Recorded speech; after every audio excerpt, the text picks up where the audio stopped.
Your brain does not actually want the thing you are about to buy, it wants the moment right before you buy it, and once you understand that one glitch, half of your spending starts to make a strange new kind of sense. Here is the mechanic underneath almost every purchase you have ever made.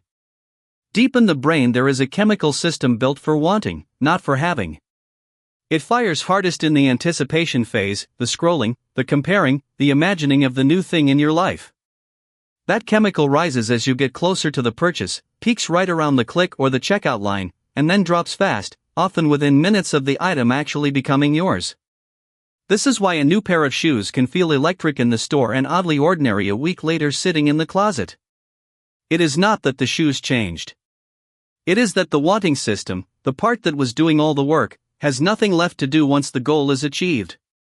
The having is almost an afterthought to a brain that was built to chase, not to rest.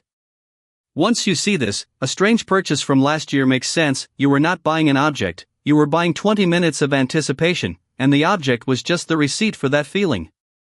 Now layer in a second mechanic, anchoring.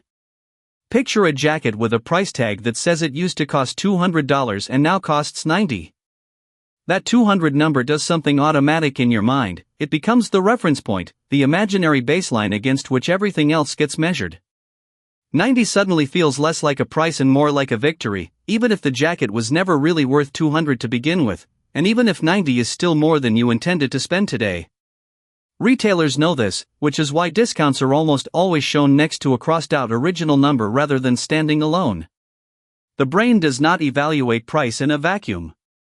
It evaluates price in comparison to whatever number it saw first. Change the anchor, and you change how good or bad a price feels, without changing the actual number in your account. Then there is the slower, quieter mechanic, lifestyle creep, sometimes called the hedonic treadmill. Say your income goes up by a meaningful amount this year. For a week or two it feels like real breathing room. But almost without noticing, the extra income gets absorbed. The car gets nicer. The apartment gets bigger. The dinners get a little more frequent and a little more expensive. None of these individual choices feels reckless in the moment, each one seems earned, each one seems reasonable given the new number on the paycheck. But a year later, the feeling of tightness has returned, even though the income never went down. This is the treadmill. Your sense of what counts as normal quietly rises to match whatever you are bringing in, so the finish line of feeling comfortable keeps moving out just as fast as you run toward it. It is not that people are bad with money when this happens. It is that the baseline for what feels normal is not fixed, it recalibrates itself to your circumstances almost automatically, and most people never notice the recalibration happening in real time. Now the math that makes small leaks dangerous.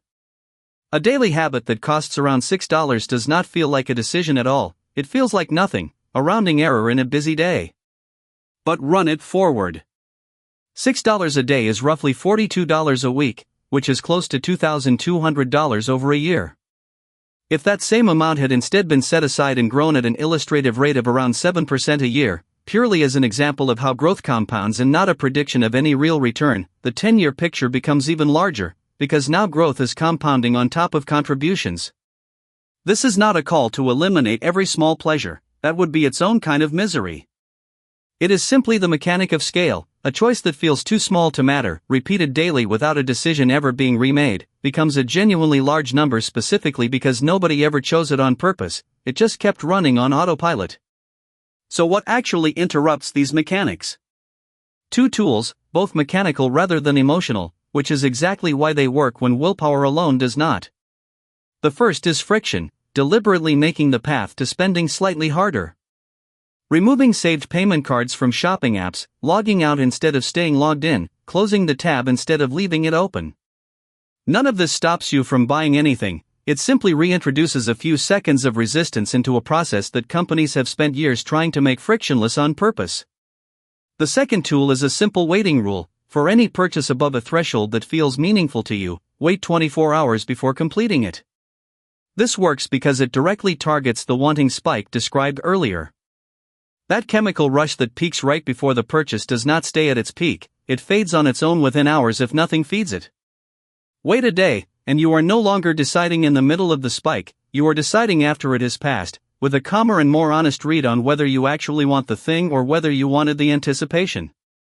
None of this is about restriction for its own sake, and none of it is personal financial advice, just general education about how these mechanics tend to work for people.